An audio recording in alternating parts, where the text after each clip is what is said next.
Queridos irmãos, queridas irmãs, então nós vamos mais um vídeo, né, Marcelo? Tá. 445. Mais um vídeo só, já gravamos 3. Nosso irmão, ele nos assiste, né? Não significa que um dia não venhamos a gravar mais que 4, 5, 10, mas o lema dele é esse, é 3, 4 vídeos e pronto. O dia que ele quiser gravar mais vídeos, eu estarei aqui à disposição, né? Até porque eu gravo esses 4 vídeos aqui e depois fico à disposição deles também. Então,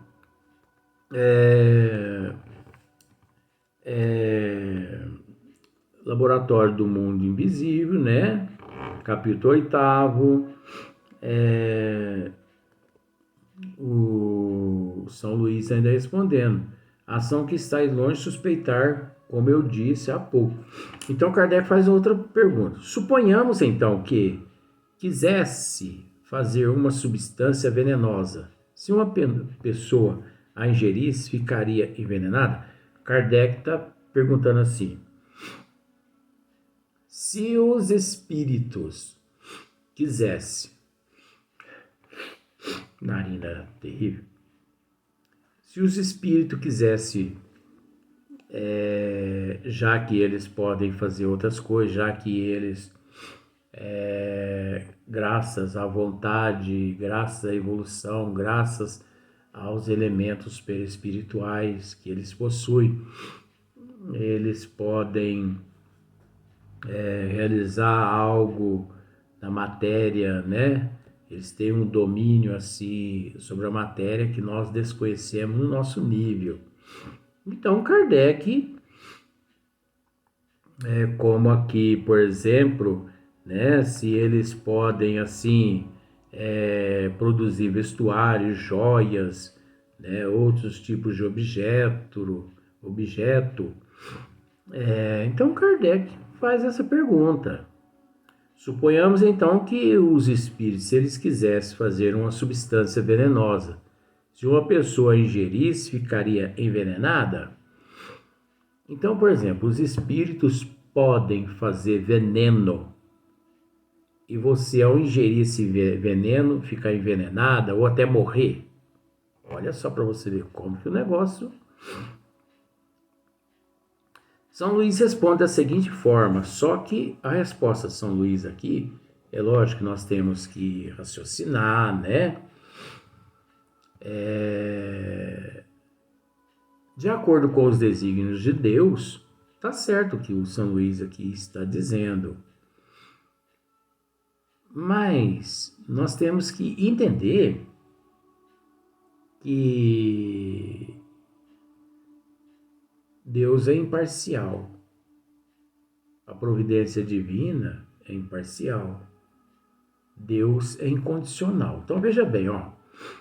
Teria podido, quer dizer que se os espíritos quisessem fazer uma substância venenosa e uma pessoa ingerisse e ficasse ali envenenada, teria podido, mas não faria por não lhe ser isso permitido. Ora, mas por que isso não lhe é permitido? Por que isso não lhe é permitido? Então fica meio que vaga essa resposta de São Luís pelo fato de por não ser isso permitido. Você entendeu? Por não ser isso permitido. Então é preciso raciocinar a respeito dessa questão. Porque existe vários fatores interligados a essa questão. Existe o fator prova, expiação, ação, reação, obsessão. Existe ódio, mágoa, ressentimento. Você quer um veneno maior dentro da causalidade da lei de causa e efeito. Você quer um veneno maior que a mágoa? Você quer um veneno maior que o rancor? Você quer um veneno maior que o orgulho? Eu posso dizer a você que eu me encontro nessa doutrina espírita já tem uns 38 anos. Olha o que eu já lidei com ingratidão. Mas sabe, essas pessoas ingratas que passaram pela minha vida só me fortaleceram. Você entendeu? Só me fortaleceram. Porque quanto mais ingratas, significado esse de que algo eu fiz de bom a essas pessoas. E a ingratidão é pelo fato do orgulho, do egoísmo, do ciúme, da inveja, de não conseguir fazer aquilo que eu de bom a elas fiz. Então, nós só somos perseguidos e atacados quando nós incomodamos. Quando nós incomodamos. Você pode parar e observar. Como eu tive a oportunidade de dizer a algumas pessoas nobres na minha vida, passe próximo a um pé de jabuticaba para você ver na época, né, que tem fruta. A maioria das jabuticabas está no chão. Porque as pessoas têm o hábito de subir lá no pé da jabuticaba, né, da jabuticabeira, lá, e fica escolhendo as maiores. Mas ao escolher as maiores, derruba todas as pequenininhas no chão. Passa próximo a um pé de laranja para você ver. Coitadinho, tá lá tudo com os gainhos quebrados. Por quê? Porque dá laranja. Mas passa próximo a um pé de limão para você ver. Tá intacto. Você pensa que tem cobra, que tem morimbondo naquele pé de limão. Porque, por mais que é útil, mas as pessoas preferem as coisas mais doces. Né? Então, é esse caso. Quantas pessoas nesse exato momento orgulhosas. Eu lido a minha vida toda com pessoas com orgulho. Você entendeu? Olha, nós temos esses...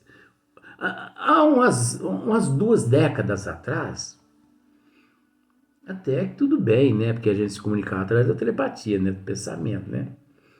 Rico era que tinha telefone, mas hoje em dia nós temos o telefone, né? Que é quase do tamanhozinho, né? Esse que eu tô falando aqui é através do telefone. Mas as pessoas, elas olham na tela do celular assim, ó. Eu podia ligar para ele, mas eu não vou ligar. Eu não ligo. Eu não dou o braço a torcer. Ou para ela. O que é isso? Orgulho. Inflamado. Porque a questão, principalmente, médio, eu já acostumei, eu já disse assim, isso não é generalizando não, gente.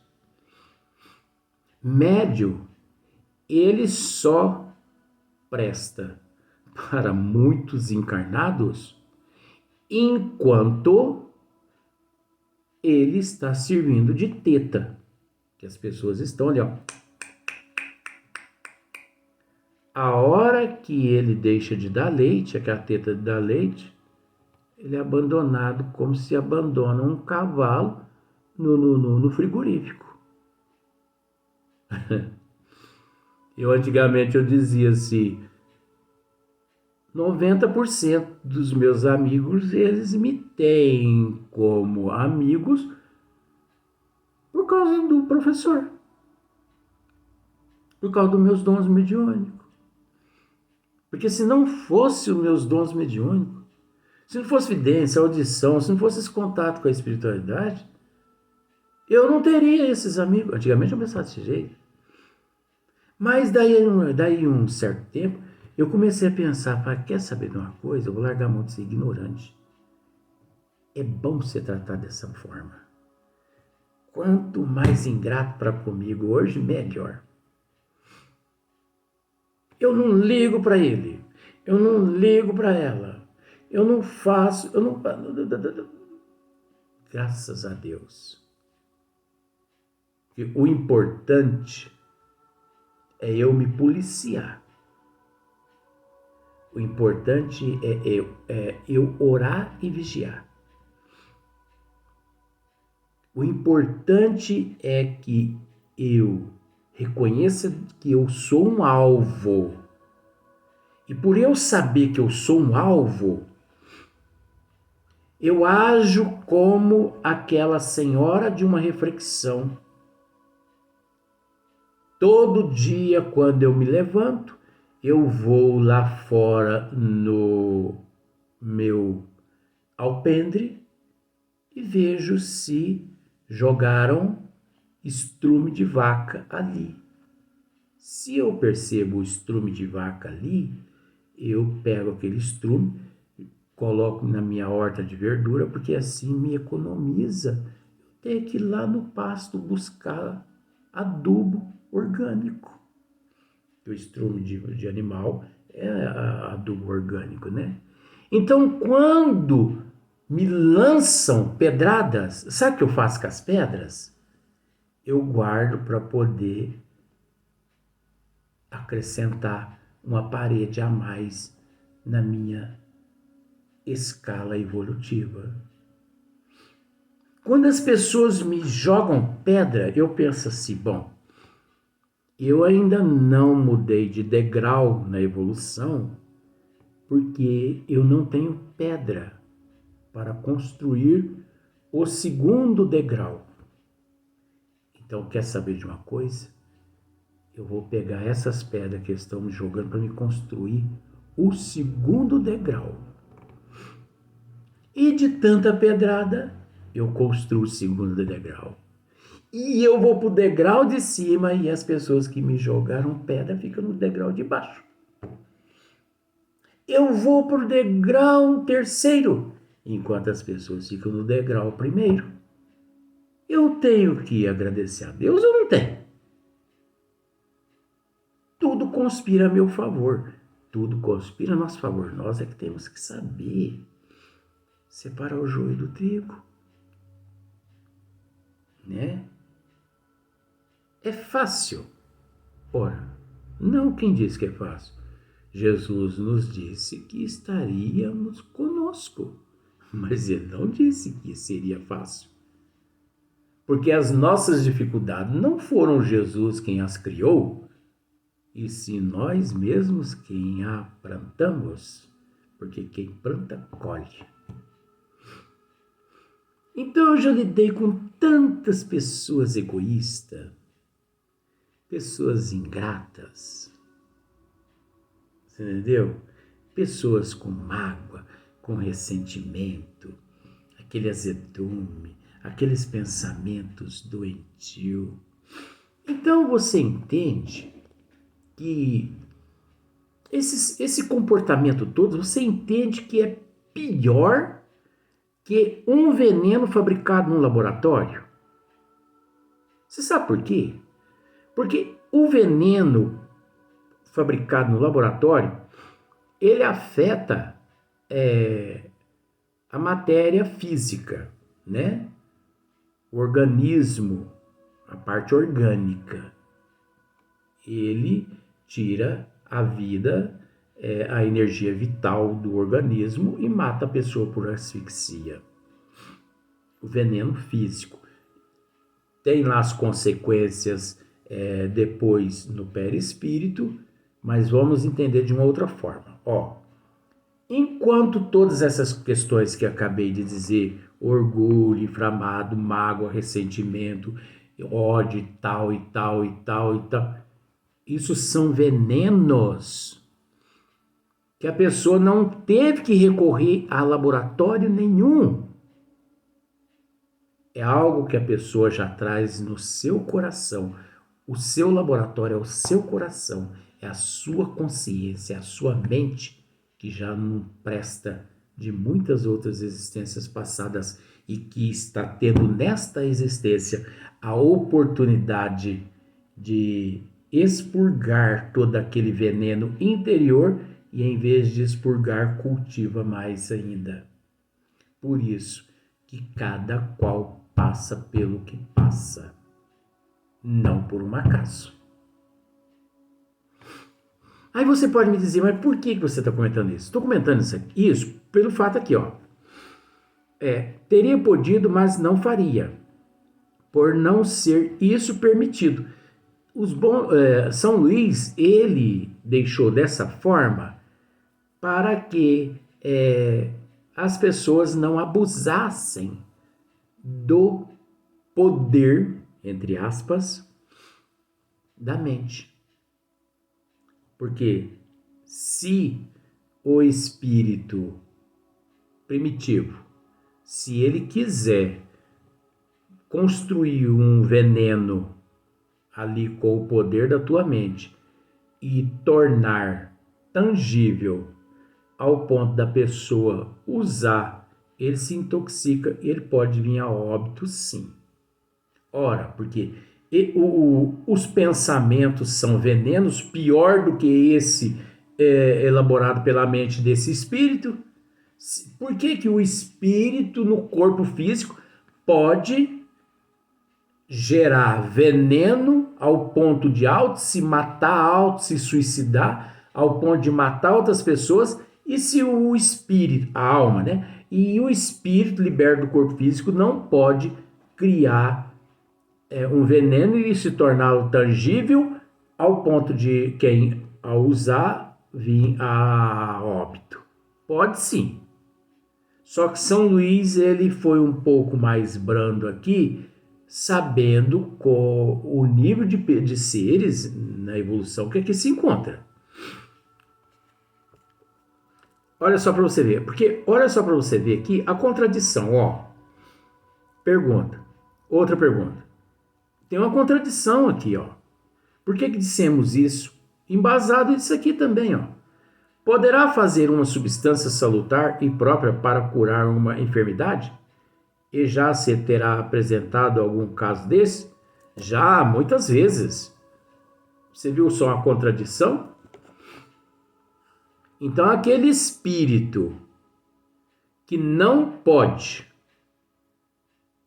ele pode, ele pode, mas não lhe é permitido. Ora, por que ele pode construir, fabricar uma solução medicamentosa ao ponto de curar a outra pessoa? Poderá fazer uma substância salutar própria para curar uma enfermidade e já se terá apresentado algum casos desses? Você entendeu? Já muitas vezes. Isso aí entra em contradição. Por quê? Porque para curar uma enfermidade, não se cura a enfermidade se não for através da transformação moral e intelectual, se não for através da reforma íntima. Medicamento nenhum elimina enfermidade do corpo espiritual se não for através da reforma íntima.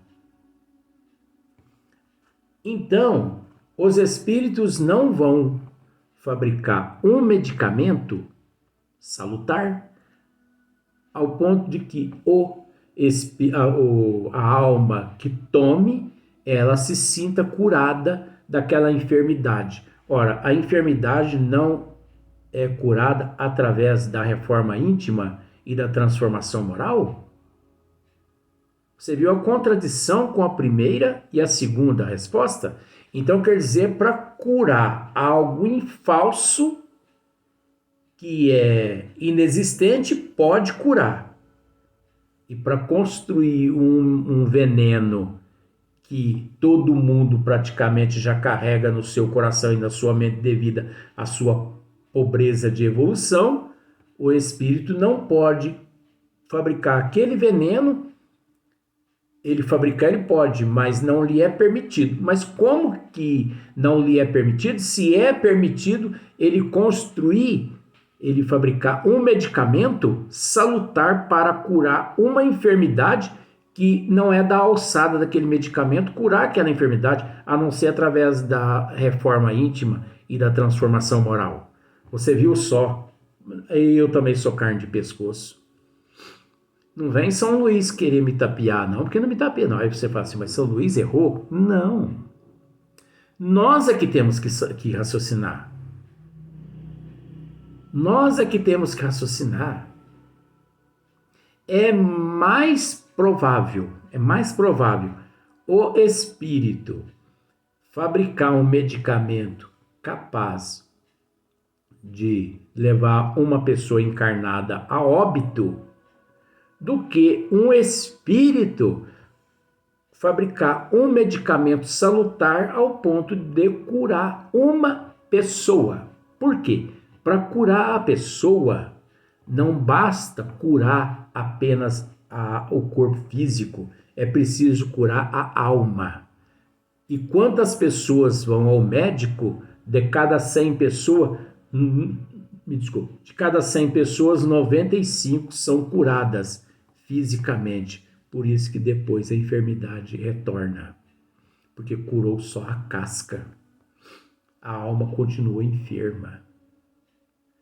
Por que que a doutrina dos espíritos age dessa forma? É preciso cuidar do corpo e do espírito. Porque é preciso tratar do corpo e tratar do espírito. Porque tratar de um só, isso não faz parte dos desígnios das leis divinas. Então aqui é uma forma assim de raciocínio, de bom senso. Só que nós temos que entender que da forma como aqui foi colocada, tá certinha, tá tudo certo. Mas para nós separarmos o joio do trigo. Porque se não separamos o joio do trigo, para aquele que tem um pouquinho de conhecimento, parece que entra-se as duas questões, entram em contradição. Mas como pode aqui, como não pode, como pode lá, como não pode aqui, sendo que lá ele é permitido construir o veneno, mas não é permitido oferecer ao ponto de matar alguém, mas nessa outra questão já é permitido ao espírito fabricar um medicamento salutar ao ponto de curar uma enfermidade da pessoa, mas que cura é esta, que não faz parte dos desígnios das leis divinas, porque o fator está relacionado à lei de causa e efeito, ação e reação, no mundo de provas e expiações. A reforma, o medicamento ajuda, mas o que elimina de fato a enfermidade é a reforma íntima, é a transformação moral. O medicamento é apenas um paliativo. Nós temos que entender isso. O medicamento é apenas um paliativo. E nós temos que agradecer muito a Deus ainda por existir esse paliativo. Porque no nível que nos encontramos, não somos merecedores nem desse paliativo. Né? Mas veja bem a importância de a gente raciocinar. Por que para um pode, para outro não pode? E aquele que pode está contrário às leis divinas, está contrário às leis da evolução, e sendo que o primeiro que não pode é o que mais encontra essas toxinas, esses venenos no coração dos próprios indivíduos, da mente dos indivíduos, através do orgulho, do egoísmo, da mágoa, do ressentimento, da raiva, do não dou o braço a torcer, não ligo para fulano, para cicrana, para bertano. Interessante, né? Nosso Senhor Jesus Cristo nos disse: minhas ovelhas, muitos se reconhecerão, por muitos se amarem, e não por muitos se degradarem. Os espíritas que se dizem espíritas estão brigando muito verbalmente, mentalmente. E você sabe o que significa esse excesso de briga mentalmente? Você sabe o que significa esse excesso de pensamentos negativos em nossas mentes? Tempo ocioso demais na sombra por não nos encontrarmos na charrua trabalhando. Nós estamos tendo tempo demais na sombra. Por isso, quanto mais na sombra, mais fofoca, mais tempo temos. Peguemos no cabo do Guatambu para você ver. Peguemos no arado para você ver. Não sobra tempo para a pessoa ficar fazendo fofoca, nem com mágoa, com ressentimento e com orgulho, com egoísmo de ninguém. Não é verdade? Tá, a mensagem está dita, né, Marcelo?